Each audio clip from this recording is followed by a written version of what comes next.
Mental ಅಬಿಲಿಟಿಗೆ ಸಂಬಂಧಿಸಿದಂಥ ಒಂದು ಪ್ರಶ್ನೆ ಇದೆ ನೋಡ್ರಿ. ಒಬ್ಬ ವ್ಯಕ್ತಿ ಒಂದು ವ್ಯವಹಾರದಲ್ಲಿ 25% ಲಾಭ ಗಳಿಸುತ್ತಾನೆ.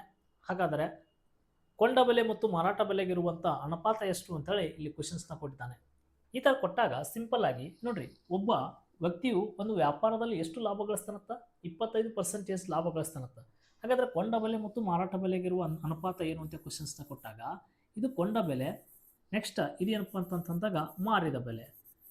ಈಗ ಕೊಂಡಿದ್ದು ನಮ್ಗೆ ಇಷ್ಟೇ ಅಂತ ಗೊತ್ತಿಲ್ಲ, ಹಾಗಾಗಿ ಅದನ್ನು ನಾವೇನು ತಗೋಬೇಕಪ್ಪ ಅಂದಾಗ 100 ಅಂತ ತಗೋಬೇಕು. ಎಷ್ಟು ಲಾಭ ಗಳಿಸ್ತಾನತ್ತವ? 25% ಅಷ್ಟು ಲಾಭ ಗಳಿಸ್ತಾನ. ಅಂದ್ರೆ 100ಕ್ಕೆ 25% ಲಾಭ ಗಳಿಸ್ತಾನ ಅನ್ನೋದಾದ್ರೆ ಎಷ್ಟಾಗ್ತೈತದು? 125 ಆಗ್ತದೆ. 125 ನಮ್ಗೇನು ಕೇಳ್ಯಾರ? ಇವ್ರ ನಡುವಿನ ಅನುಪಾತಗಳನ್ನು ಕೇಳ್ಯಾರ. ಹಾಗಾದ್ರೆ 100 ಅನುಪಾತ ಎಷ್ಟಪ್ಪ ಅಂದಾಗ 125 ಕಡ್ತಾ ಹೊಡಿಬೇಕ್ರಿ. 25 ನಾಲ್ಕಲೆ 100, 25 ಐದಲೆ 125. ಹಾಗಾದ್ರೆ 4:5. ಇಷ್ಟೇ ಸಿಂಪಲ್ ಕ್ವಶನ್ಸ್. ಈ ಕ್ವಶನ್ಸ್ ಅರ್ಥ ಮಾಡ್ಕೊಂಡ್ರೆ ಸಾಕು, ಈಸಿಯಾಗಿ ನಾವು ಆನ್ಸರ್ನ ಮಾಡ್ಕೋಬಹುದು. ಎಷ್ಟೋ ಜನಕ್ಕಿಂತ ಕ್ವಶನ್ಸ್ಗಳು ಸ್ವಲ್ಪ ಬೇಗನೆ ಅರ್ಥ ಆಗ್ಬೋದು ಅಥವಾ ಆಗದೇನೆ ಇರ್ಬೋದು. ಅದಕ್ಕೋಸ್ಕರ ಏನು ಇದು 100 ಎಲ್ಲಿದ್ದು ಬಂತು? ಕೊಂಡ ಬೆಲೆ ಯಾವಾಗಲೂ 100% ಆಗಿರ್ತದೆ ಅನ್ನೋದು ಗೊತ್ತಿರಬೇಕು. ಹಾಗಾಗಿ 25% ಲಾಭ ಗಳಿಸುತ್ತೆ ಅನ್ನೋದಾದ್ರೆ 100ಕ್ಕೆ 25 ಅಂದರೆ 125. ಇಷ್ಟು ಬರ್ಕೋದು ಗೊತ್ತಾಯ್ತಂದ್ರೆ ಫಾಲೋ ಮಾಡ್ಬೇಕು, ಅದೇ ಅನುಪಾತ ಆಗಿರ್ತದೆ.